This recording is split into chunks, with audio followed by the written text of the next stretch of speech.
Good morning সবাইকে। এটা গত পরশুদিন রাত্রে কত বৃষ্টি হয়েছে আমাদের এখানে, দেখো। দাঁড়াও বাইরে থেকে দেখাই।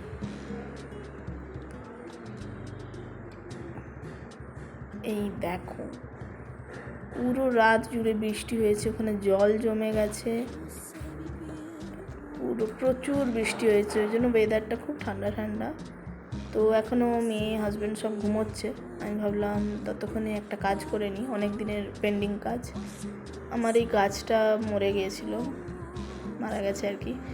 তো ওই জন্য ওই গাছটাকে আমি তুলে ফেললাম। আর এখানে আমি মাটিটা রেডি করছি, এখানে আমি কয়েকটা গাছ লাগাবো। তো মাটিটায় কয়েকটা ওই শুকনো পাতা পড়েছিল, সেগুলো একটু পরিষ্কার করে নিলাম। এবারে এই দেখো, এই টবটাতে কত গাছ হয়েছে, বাট এক জায়গাতে এতগুলো হয়েছে না, এগুলো আস্তে আস্তে মরে যাবে।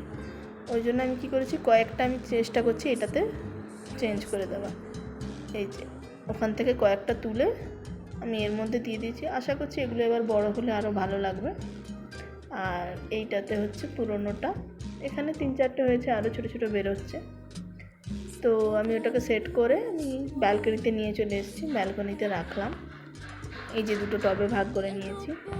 আর এইটা হচ্ছে সেই গোলাপ গাছটা আগে যেটা দেখে, আর এটা হচ্ছে আরেকটা গোলাপ গাছ। দেখো এখানে কি সুন্দর কুড়ি এসছে, কি ভালো লাগছে না? কবে ফুলবে ফুলটা, কবে ফুলবে। তো তারপরে আমি কিচেনে চলে এলাম, একটু চা বানাবো। ওর বাবা উঠে গেছে, আমার মেয়েও উঠে গেছে। তো এখানে আমি দুধ গরম করতে বসাচ্ছি চা বানাবো বলে। এখন বেশিরভাগ আমি ইন্ডাকশানই ইউজ করছি, কারণ কারেন্ট পরিস্থিতি সবাই জানো। তো আমার যদিও গ্যাস আছে ওভেনে, বাট আমি ইন্ডাকশানটা ইউজ করছি বেশি। যখন দরকার আমি গ্যাসও ইউজ করছি রুটি ফুটি করতে গেলে। তো ওরা উঠে গেছে, এবার আমি চলে এসেছি বেডরুমে। একটু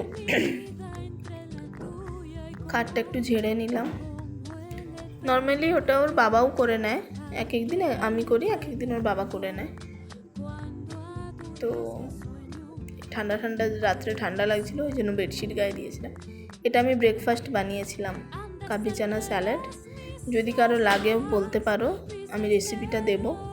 খুব ভালো, খুব হেলদি, আর খেলে অনেকক্ষণ পেট ভরে থাকে।